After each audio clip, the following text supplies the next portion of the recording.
Tani, lidhur me ato që tha parafolsi,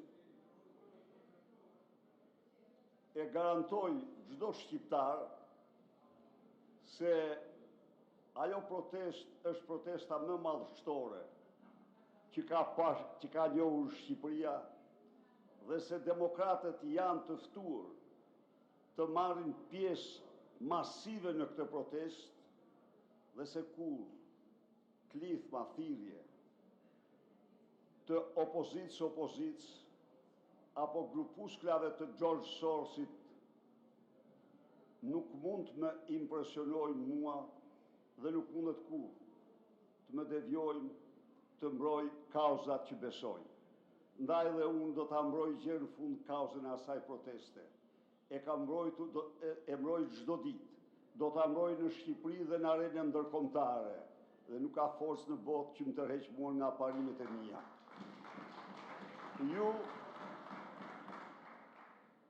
Ju siguroj se çdo përpjekje juaj për manipulime, çdo përpjekje juaj për kërcënime, sikur të gjithë bajrët, çelët, troplinët t'i përdorni, s'do ta mposhni kur dot atë lëvizje.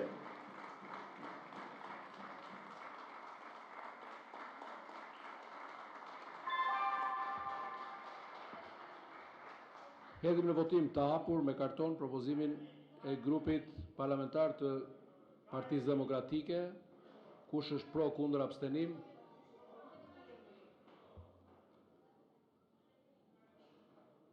Ju lutem numëroni votat.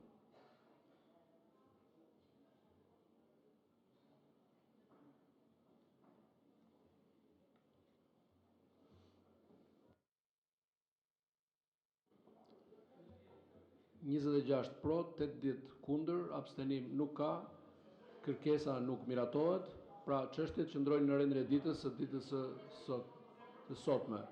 Para se të kalojmë te pika e tretë e rendit ditës, që është informimi mbi konkluzionet e konferencës tendërqeveritare Shqipëri-Bashkimi Evropian në kuadër të procesit të negociatave të antarësimit, kam një listë kërkesash për procedurë, të lutem.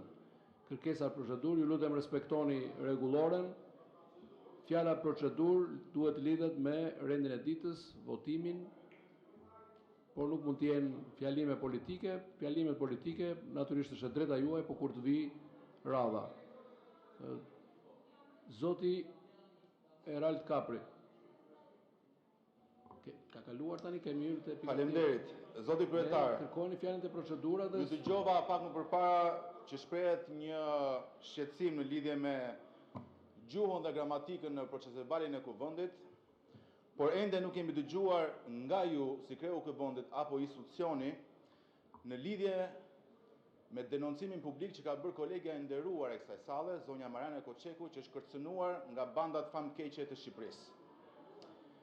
Kam ndjekur, teksa ka munguar komplet reagimi institucional, kam ndjekur edhe reagimin e kolegëve të së Majtës, të cilën e kanë quajtur një pretendim Instagrami, dhe madje edhe më rënda akoma duke thënë që sa kohë që banda e bajrave prezumohet e pafajshme, nuk mund të reagojmë. Prandaj zoti kryetar, dua të di nëse ju keni pasur kontakt, dua të di nëse Ministria e Brendshme dhe Garda e Republikës e ka marrë në mbrojtje deputeten, sepse ajo sot mungon në sallë, duke nënkuptuar që ka të vështirë të kryejë funksionin e saj. Duam ta dim këtë gjë. Dhe së dyti, zoti kryetar, Parlamenti Evropian dje me urgjencë ka dëgjuar zërin e rinisë shqiptare. Ka miratuar një rezolut ku ka kërkuar moratorium për ligjin me porosi të 2024-s që lejon Edi Ramën të ndërtojë ku të dojë. Prandaj është e paimagjinueshme, madje është absurde, se si prej 18 ditësh ky parlament nuk flet për protestën e të rinjve, por flet Parlamenti Evropian. Dhe është e qartë se ata të rinj po e çojnë Shqipërinë në Europë dhe jo ky parlament. Ndaj nuk ka kuptim ky rendite, nuk ka kuptim që sot në këtë seancë ne të miratojmë amnisti penale, të largojmë, të heqin nga burgjet keqbërës, ndërkohë nuk flasim për të rinj që dalin në shesh. Të rinj që po flet gjithë bota, që gjithë media ndërkombëtare më serioze po e transmeton live. Dhe ky parlament hesht. Si mund të heshti ky parlament? Përfaqësuesit e kujt është ky parlament? Ndaj nëse ka një kërkesë, zoti kryetar, janë vetëm dy. ktheheni çështje dite, mocion për debat, do të flasim edhe për protestën, kërkesat e saj.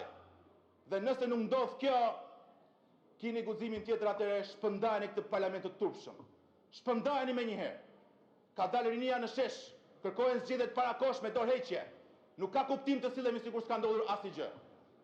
Prandaj zoti kryetar, ju lutem, ktheni përgjigje për çfarë kërkova në këtë seancë dhe së fundmi, ju lutem shumë, mos e ktheni këtë parlament në një prokurori politike.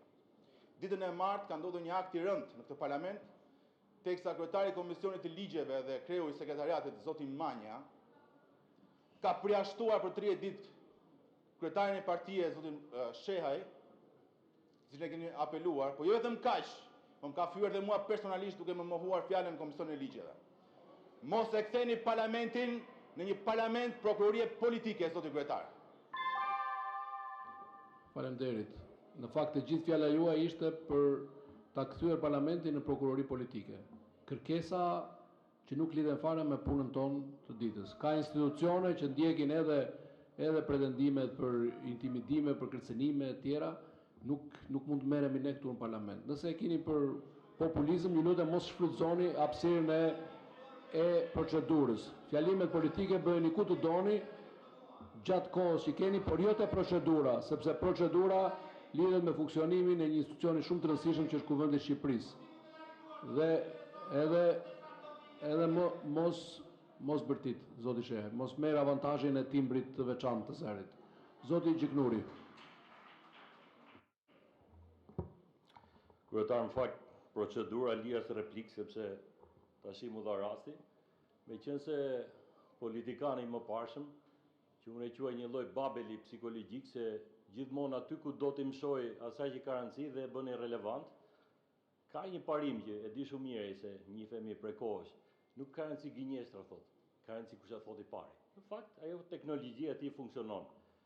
Sa për emrin që më përmendi, ai e di shumë mirë që unë s'kam lidhje fare me ata persona, as njoh asnjërin nga ata, dhe kjo është gjë e verifikueshme, siç janë dhe çdo udhëtimi imi, sepse ne fatmirësisht apo fatkeqësisht kemi qenë subjekte gjithmonë të skrutinitetit të çdo lloji, por fatkeqësisht disa nga emrat që përmenden aty familjarët e tij janë në foto. Nuk po them kanë apo s'kan lidhje, atë gjë ta sqaroi Zoti punës. Por kjo është për ata njerëz dashamirës të interesuar për emrin tim që aty kemi të bëjmë me një shpifje ordinare që s'ka lidhje me realitetin. Tash pse ky është i konfuzuar nga protesta dhe do që ta kthej protestën në avantazhin e tij, këtu prap ka një kontradikt të thellë. Se në fakt tu drejt e thanë, i pari që tha antitrampizëm është ai.